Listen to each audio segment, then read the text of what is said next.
तो एक कंसेप्ट है आर्किमिडीज प्रिंसिपल।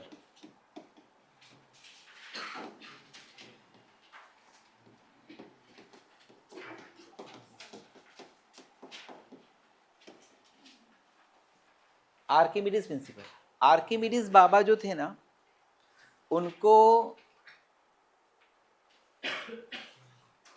एक फोर्स जो है उसके बारे में उनको आभास हुआ कि जब किसी लिक्विड में किसी ऑब्जेक्ट को हम इमर्ज करते हैं, वो अगर फुल्ली या पार्शली इमर्ज होता है तो उस पर एक फोर्स लगने लग जाता है ऊपर की तरफ, है ना।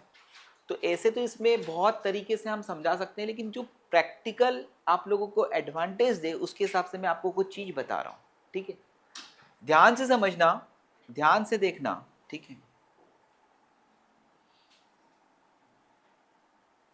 ये कोई कंटेनर हो गया, इसके अंदर लिक्विड है, ओके। अब इसके अंदर हम क्या करते हैं, कुछ बॉडी को डुबाते हैं, ठीक है। तो यहां पर अगर मैंने एक स्फीयर को डुबाया, ठीक है।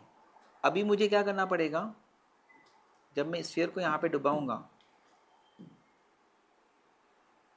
तो मुझे यहाँ पे कुछ फोर्स लगाना पड़ेगा, है ना। ये एक थीन वॉल स्फीयर है ना, समझ में है। मुझे यहाँ पे कुछ फोर्स लगाना पड़ेगा यहाँ, ठीक। उसका कारण क्या है कि लिक्विड यहाँ पर फोर्स लगा रहा है, कैसा, नॉर्मल टू द सरफेस। और इस फोर्स का एक रिजल्टेंट जो आएगा, वो रिजल्टेंट फोर्स क्या आएगा, एफ नेट जो आएगा वो F1 के बराबर आएगा। एफ नेट F1 के बराबर है। ये जो ऊपर की तरफ फोर्स लग रहा है ना, वो होल्ड होगा क्योंकि ये एक थीन वॉल का स्फीयर है ना। तो यहां पर इस पर नेट हाइड्रोस्टैटिक फोर्स कहां लग रहा है, अपवर्ड। अब वो कितना है ये मुझे निकालना है, वो कितना है यह मुझे निकालना है, ठीक है, समझ में आ रहा है। तो इसको मैं समझाने के लिए क्या करता हूं कि यहां पर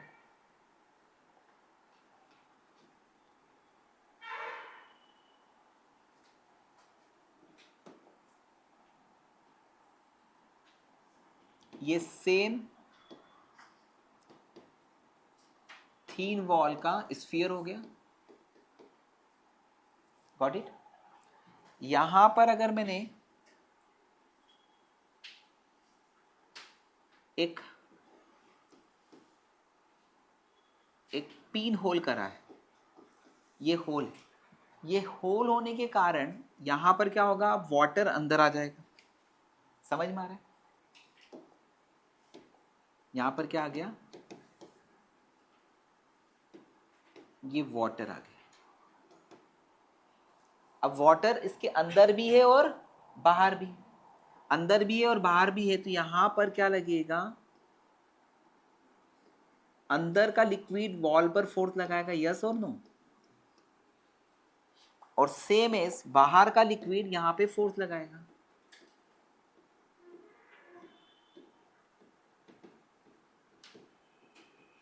समझ में, गॉट इट। देखो ये जो आउटसाइड फोर्स है, outside force due to fluid है, वो सेम है, ठीक है। तो outside force due to the fluid is balanced bye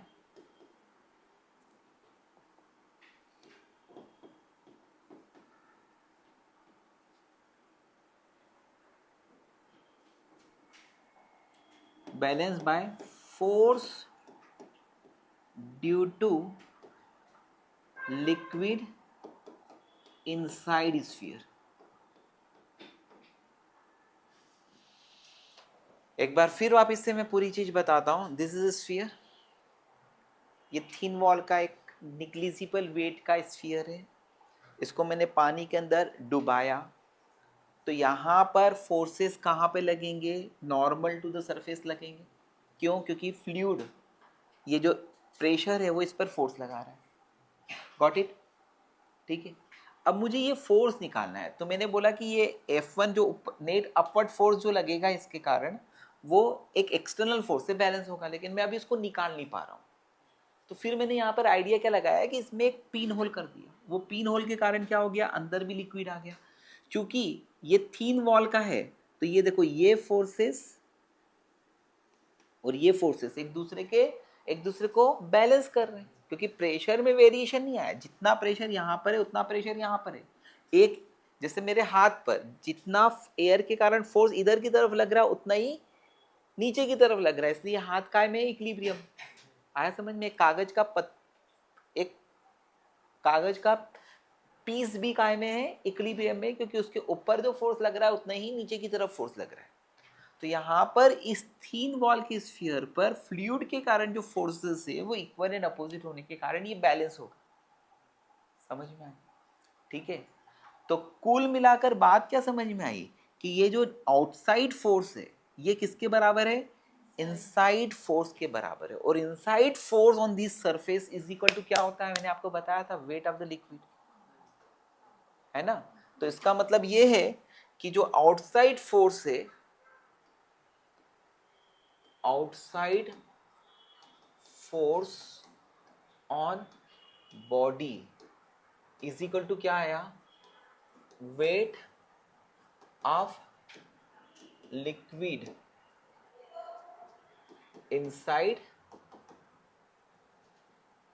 या it is equal to the weight, जो वेट ऑफ लिक्विड जो इसके अंदर है वो किसके बराबर है? Weight of liquid displace. ये कितना लिक्विड का वेट हटाती है। अगर मैं यहां पर ये जो पार्ट है ना, ये किसके बराबर है?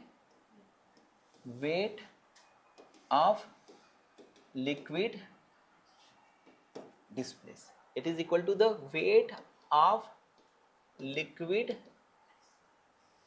डिस्प्लेस्ड। समझे? तो इस बॉडी को जब हम लिक्विड में पार्शली सबमर्ज करते हैं, है ना, पार्शली सबमर्ज करते हैं, तो इसके ऊपर लगने वाला अपवर्ड फोर्स किसके बराबर होता है? जितना ये वेट ऑफ लिक्विड हटा देता है। ठीक है। अगर ये बॉडी कंप्लीटली सबमर्ज होती, क्या होती? कंप्लीटली सबमर्ज होती। ये कंप्लीटली सबमर्ज बॉडी हो गई। समझा? अब इस कंप्लीटली सबमर्ज बॉडी को अपन ने कल एक क्वेश्चन करा था ना, जिसमें F1 अपॉन F2 की वैल्यू क्या आई थी? 5:1। याद आया? तो इस बॉडी पे forces due to the air क्या होंगे? सब डायरेक्शन में लगेंगे, लेकिन नेट फोर्स कहां पर लगेगा? ऊपर। तो ये इस पर जो नेट फोर्स लगेगा, एफ नेट, वो है, मान लेते हैं F0, वो अपवर्ड, और वही मुझे निकालना है। ठीक है। अब मैं क्या करता हूं, ये अगेन एक थीन वॉल क्या है? स्फीयर है।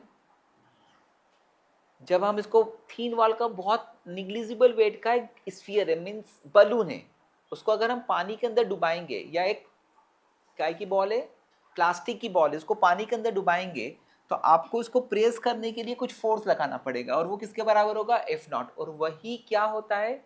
इस पे लगने वाला अपथ्रस्ट होता है। वही क्या होता है? इस पे लगने वाला बॉयंट फोर्स होता है।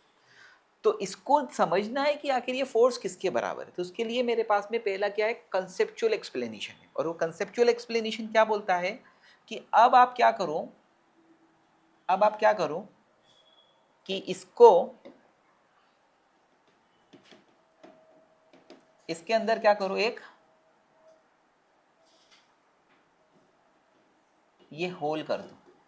होल कर दोगे तो अंदर भी क्या आ जाएगा? वाटर आ जाएगा।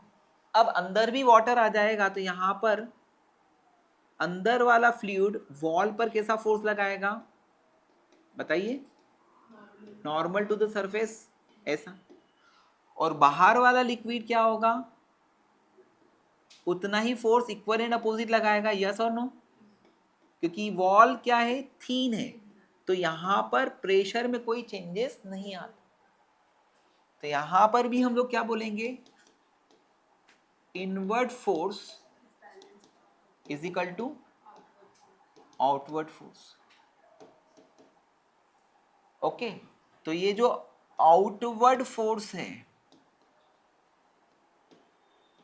ये जो आउटवर्ड फोर्स है वो किसके बराबर होगा? Wait of liquid displaced. ये किसके बराबर है? Weight of liquid displaced. तो इसका मतलब अपथ्रस्ट, देखो पहले ये इक्विलिब्रियम में नहीं था, इस पे नेट फोर्स अपवर्ड लग रहा था। जब हमने इसके अंदर उतना ही लिक्विड भर दिया तो ये काय में आ गया? इक्विलिब्रियम में आ गया, क्योंकि फोर्सेस बैलेंस हो गए। तो इसका मतलब ये अंदर लिक्विड आने के कारण जो नेट फोर्स डाउनवर्ड लगेगा वो किसके बराबर होगा? इस लिक्विड के वेट के बराबर। और इस लिक्विड का वेट क्या कहलाएगा? बॉयंट फोर्स कहलाएगा। तो buoyant force is equal to क्या होता है? Weight of liquid displaced. इसको मैं मैथमेटिकली समझाऊंगा ना तो सिर्फ कितनी लाइन में खत्म हो जाएगा? 2-3 स्टेप्स में खत्म हो जाएगा। लेकिन मुझे पता नहीं, ये समझाने से थोड़ी सी ज़्यादा संतुष्टि प्राप्त होती है। ठीक है, समझ में आया? अब तुम बोलोगे सर ये स्फीयर में हो सकता है, क्योंकि आपने एग्जाम्पल काय का दिया? स्फीयर का दिया। ये इरेगुलर शेप वाली बॉडी के लिए भी हो सकता है। क्या हो सकता है? इरेगुलर शेप वाली बॉडी के लिए भी हो सकता है। इसके लिए मैं क्या करता हूं, ये कोई इरेगुलर शेप की बॉडी को यहां पे रखता हूं, है ना। इस पे फोर्सेस कहाँ लगेंगे? हर एक एलिमेंट्री सरफेस के परपेंडिकुलर। और इस पे लगने वाला बॉयंट फोर्स, इस पे लगने वाला बॉयंट फोर्स किसके बराबर होगा दोस्त, पता है? ये इतने लिक्विड का वेट के बराबर जो इसने हटाया है। तो what is the Archimedes principal? When a body is fully or partially immersed in a liquid, then it loses its weight, that is equal to the weight of liquid displaced। यहाँ पे weight of liquid displaced इतने part का liquid का wait होगा, यहाँ पे weight of liquid displaced ये पूरे के वॉल्यूम के बराबर जो लिक्विड होगा उसके बराबर होगा। तो बॉयंट फोर्स में अगर मान लीजिएगा इतने लिक्विड का वॉल्यूम कितना है? डेल्टा वी है, तो वेट ऑफ लिक्विड डिस्प्लेस किसके बराबर होगा? Delta V into density of liquid into G. This is the buoyant force.